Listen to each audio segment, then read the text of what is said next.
अगर कोई भी व्यक्ति दिल्ली या एनसीआर में चलने वाली किसी भी गाड़ी को या सेकेंड हैंड गाड़ी को खरीदने का विचार बना रहे हैं तो उनको थोड़ा सा अलर्ट रहने की आवश्यकता है, क्योंकि एक नए किस्म का फ्रॉड अब सामने आने लगा है। अब किस तरीके का फ्रॉड है? बहुत सारे लोग दिल्ली में अपने गाड़ियों को चलवाते हैं, कमर्शियल रूप से भी कर सकते हैं या प्राइवेट गाड़ी है तो प्राइवेट रूप से भी गाड़ी चलती है दिल्ली में। अब दिल्ली में बहुत सारे जगह पे कैमरे लगा दिए गए हैं, जिसको दिल्ली ट्रैफिक पुलिस ने अपने सर्वर से लिंक कर दिया है, और उस कैमरे के द्वारा अगर कोई वायलेशन किसी गाड़ी के द्वारा किया जाता है तो उसको कैच किया जाता है और उसके चालान बनाए जाते हैं। ऐसे चालान की जानकारी भी गाड़ी के ड्राइवर को नहीं हो पाता, लेकिन वायलेशन लगातार होता जाता है, जिससे दिल्ली ट्रैफिक पुलिस के चालानों का जो अमाउंट है वो लाखों रुपए को पार कर जाता है। तो अगर किसी गाड़ी पे लाख रुपए से ऊपर का अगर चालान हो जाता है तो गाड़ी मालिक सोचता है कितना मोटा चालान भरने से बढ़िया है इस गाड़ी को बेच देते हैं। तो बहुत सारे लोग दिल्ली में अगर गाड़ी खरीद रहे हैं, खासकर सेकेंड हैंड गाड़ी, तो उनको दो चीज़ें जरूर चेक करनी है। एक, दिल्ली ट्रैफिक पुलिस के जो चालान है उनको जरूर चेक करना है कि चालान पेंडिंग है या नहीं। उसके बारे में मैंने एक वीडियो बना के रखी है, आप उस पर जाके देख सकते हैं कि किस तरीके से यह चेक किया जाता है कि दिल्ली ट्रैफिक पुलिस के जो कैमरे का जो चालान है उसको कैसे चेक किया जाता है। और अगर दिल्ली ट्रैफिक पुलिस पे की वेबसाइट पे अगर कोई चालान नहीं आता है तो ई चालान वेबसाइट के माध्यम से एक दूसरा तरीका है कि उस पर भी अगर आरटीओ का चालान या दिल्ली ट्रैफिक पुलिस में जो ऑन द स्पॉट रोक के जो चालान किया जाता है उसकी डिटेल जो होती है ई चालान वेबसाइट के माध्यम से निकलती है। इन दोनों जो वेबसाइट है इसके माध्यम से यह देखना बहुत ज़रूरी है, क्योंकि बहुत सारे लोगों का कहना है कि सर मैंने गाड़ी लिया और गाड़ी लेते वक्त मुझे जानकारी नहीं थी कि इस गाड़ी पे चालान भी है, तो गाड़ी ट्रांसफ़र भी हो गई।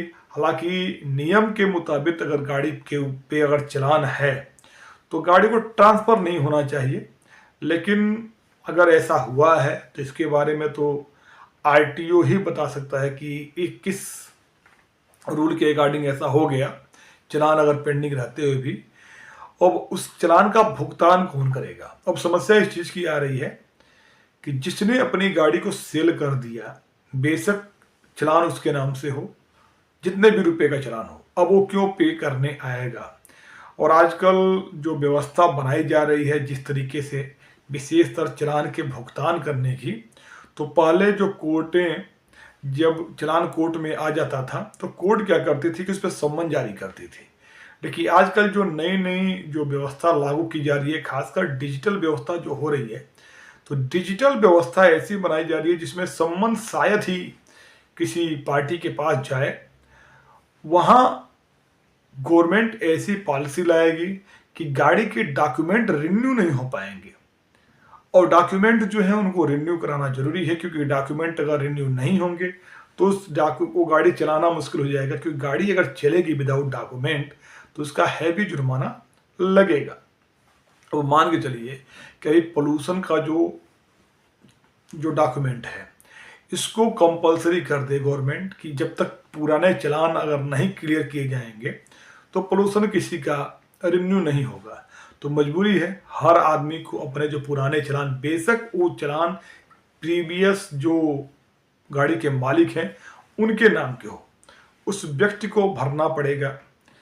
तो कहने का मतलब यह है कि इन सब चीज़ों से बचने के लिए आपको पहले ही प्रिकॉशन लेने पड़ेंगे, आपको यह चेक करना पड़ेगा, क्योंकि नियमतः ऐसा बहुत कम देखा जाता है कि जिसने अपनी गाड़ी को सेल कर दिया है वह अपने नाम के चालान का भी भुगतान नहीं करता है। खुदा ना खास्ता किसी अगर कोर्ट ने अगर उनको सम्मन कर दिया हो तो बेशक कोर्ट के डर की वजह से उसने अपने चालान का भुगतान कर दिया हो, अदरवाइज अगर कोर्ट से सम्मन नहीं जाता तो वह व्यक्ति उस चालान का भुगतान नहीं करता है। तो इससे बचने का तरीका यही है कि सावधानी बरती जाए। कोई भी अगर गाड़ी खरीदी जा रही है सेकेंड हैंड, तो दिल्ली ट्रैफिक पुलिस की जो वेबसाइट है उस वेबसाइट पे जाकर जो दिल्ली ट्रैफिक पुलिस की जो कैमरे के चालान है या नोटिस के चालान है उनको चेक कर लिया जाए। वहाँ पे अगर कोई भी नो रिकॉर्ड फाउंड आता है, इसका मतलब वहाँ पे चालान नहीं है। अगर कोई चालान होगा तो वहाँ पे दिख जाएगा। और एक ई चालान वेबसाइट पे चेक कर लिया जाए कि जो आरटीओ के चालान या दिल्ली ट्रैफिक पुलिस के ऑन द स्पॉट वाले चालान अगर हैं तो वो डिस्पोज शो हो रहे हैं कि नहीं हो रहे हैं। अगर पेंडिंग शो हो रहे हैं तो जो भी गाड़ी के मालिक हैं उनसे कहना है कि आप इसको क्लियर करा के दीजिए, उसके बाद ही हम इस गाड़ी को परचेज करेंगे। उम्मीद करता हूँ दी गई इन्फॉर्मेशन आपको समझ में आई होगी। फिर भी आपके कोई सवाल होंगे, कोई सुझाव होंगे तो मुझे कमेंट बॉक्स में बताइए। रिप्लाई देने का प्रयास करूंगा जल्द से जल्द। Thank you for watching.